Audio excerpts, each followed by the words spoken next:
LJ, kamusta lang so far yung experience ngayon? Dito rin na combined. So far, okay naman yung experience.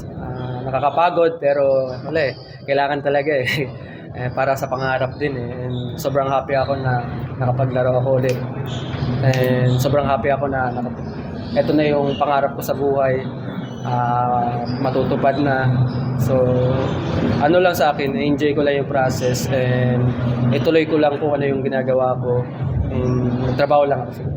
LJ, pwede mo kwento ano yung paano ko nag-decide na parang panahon na para magpa-drop sa TV? Dapat nga last year pa last year pa ako magpa-drop. So, ito na siguro yung time na nagpa-drop na ako ngayon. Ito na yung time na i-shine ko rin yung talent ko sa PBA. Kung hanggang saan yung kaya ko. And sobrang happy ako na nakapagpa-drop na ako and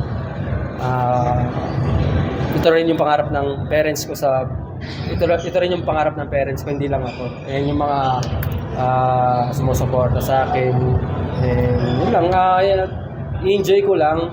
And nandyan naman yung mga coaches na laging nagre-remind sa akin, lalong-lalo na sa Quezon.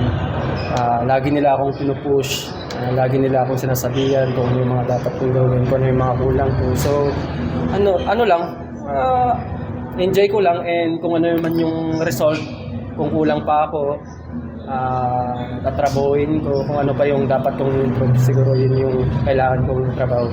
Last year ba ano yung sinasabi mo na pumigil sa'yo or nag-workshop sa'yo? Di naman sa pumigil, dapat na yun yung last year, dapat yun na yung time ko na gusto ko na talaga magpa-drop last year pero sinabihan ako ng mga coaches na siguro may plano pa sila na mas maayos sa akin. So ito na yung time siguro ito na yung time sa sarili ko na nag-decide na talaga ako magpa-drop sa Parang painom ka muna. Hindi naman, hindi naman sa painog, pero siguro may purpose naman lahat ng mga ginagawa namin. So, may laging nagsasabi naman sa akin, nag-guide. So, ito na yung best time na nagpa-drop na. LJ, kasi sila, mga teammates mo dati, sila RJ, sila Cyrus Torres, sa BBA na pinaiwan na. Oo nga Tapos sabi mo na mukhang magkakasama ulit kayo as maybe kalaban or completely sa swerte.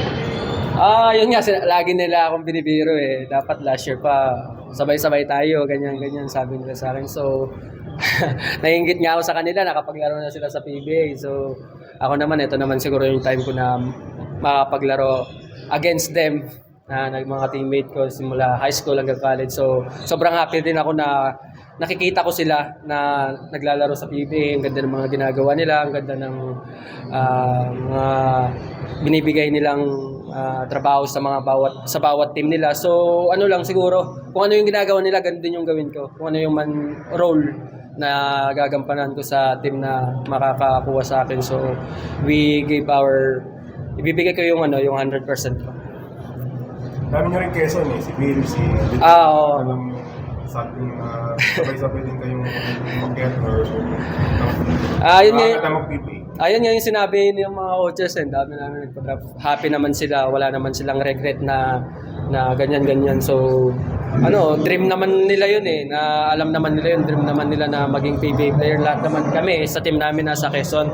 Dream naman namin to Hindi lang sa Quezon, sa buong mundo, yung mga bata, siguro pangarap din makatungtong sa PBA. So, yun, lagi lang namin nire-remind yung each other sa amin kung saan man na tayo mapuntang team. Sana mag-enjoy tayo and maglaro lang tayo kung ano yung nilalaro natin. And yun lang, support naman kami sa isa't isa. LJ, nga sabi mo nga dapat last year ka na magpapadraft. Pero in this batch kasi parang medyo mataas expectations sa'yo. Paano mo na ina-embrace yung ganong... Siyempre may pressure pa rin yung mga expectation ng mga coaches sa akin. So, go with the flow lang ako. Ina-enjoy ko lang kung ano yung ibibigay sa akin. Hindi ko naman iniisip yung ganyang sitwasyon. Ano lang ako, kung ano man yung dapat kong gampanan, dapat kong gawin. Siguro gagawin ko lang yung best ko. Ibibigay ko yung 100% ko para makatulong sa kanila.